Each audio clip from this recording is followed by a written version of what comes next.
everyone, my name is Rochelle Innocent and I'm the founder and CEO of Project Purpose. Welcome to our channel.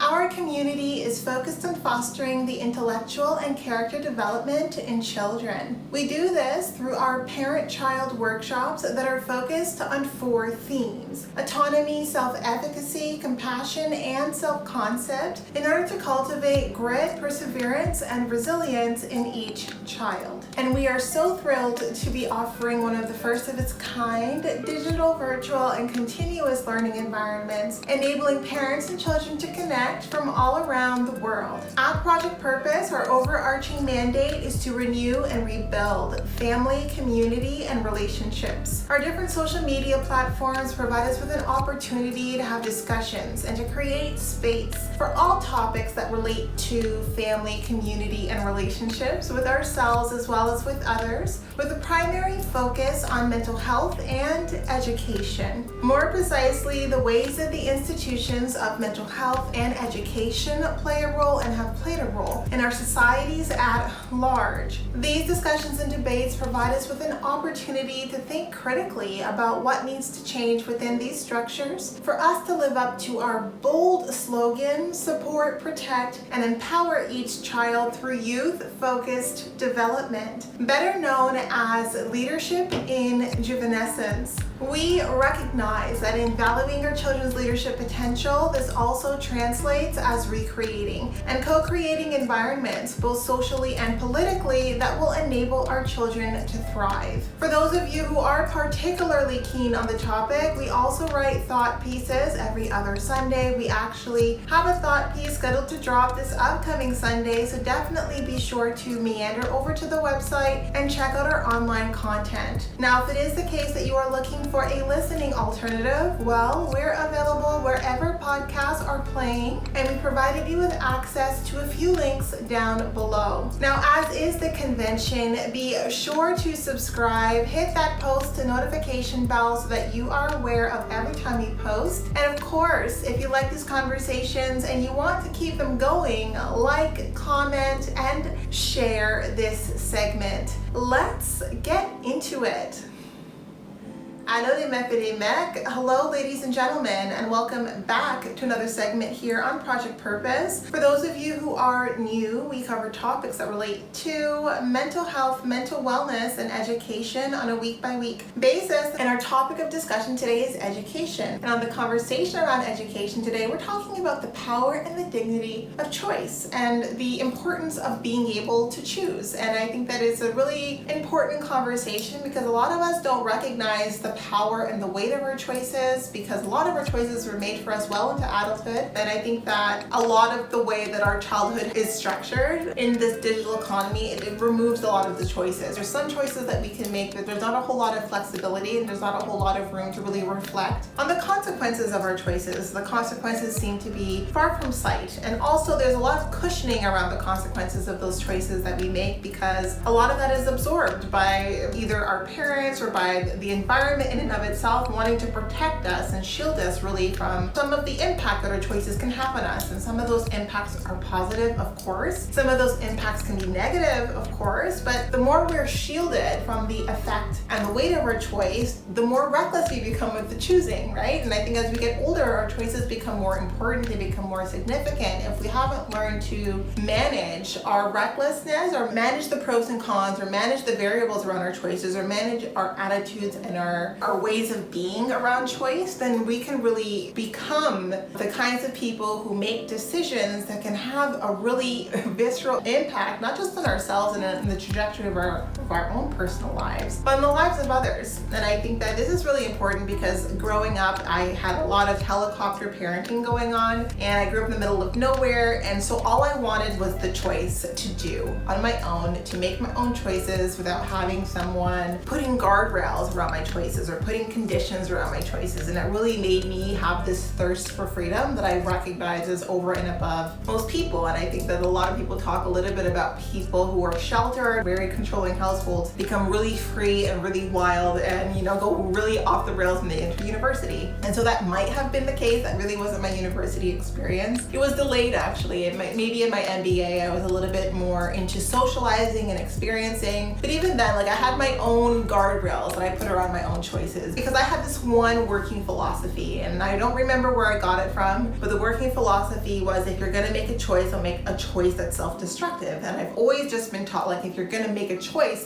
don't make the kinds of choices that are self-sabotaging. And so I would always think within that lens. Even when I was rebelling and I was pushing against the limits, my one lens was always is this going to hurt me in some way? And I recognized that it was important to not make the kinds of choices that would hurt me in the short term or in the long run. And so what I've recognized over time is, as I've matured and as the stakes shifted and changed, sometimes they were really high, sometimes it really was even kilter, but recognizing this filter of, is this choice going to hurt me? Is it going to help me? Helps me really put the appropriate weight on other choices that we tend to overvalue. And a lot of the choices we overvalue is around stability and around controlling for change. And I think that life has just so much change waiting for us. It will impact our growth, impact our transformation, impact the ways that we become in this world of ours. And I think that when we don't operate from a place of wanting to preserve ourselves and wanting to make sure that we come out the best we possibly can on the other side of whatever choice tree that we're deciding upon, then what happens is that becomes something that we project outward. So our self-sabotaging choices become the kinds of choices that can be very destructive to other people. And I think that a lot of us make choices that are self-sabotaging. We don't see it as that way, right? When we think about cutting corners to get ahead, when we think about the things that we want, and we make the kinds of choices that make it so that even if we attain that thing that we're looking for, it's going to be short-lived because we didn't do it with integrity. We didn't do it valuing the people and the places between us and the goal that we had ahead of us. There's just so many things that we can really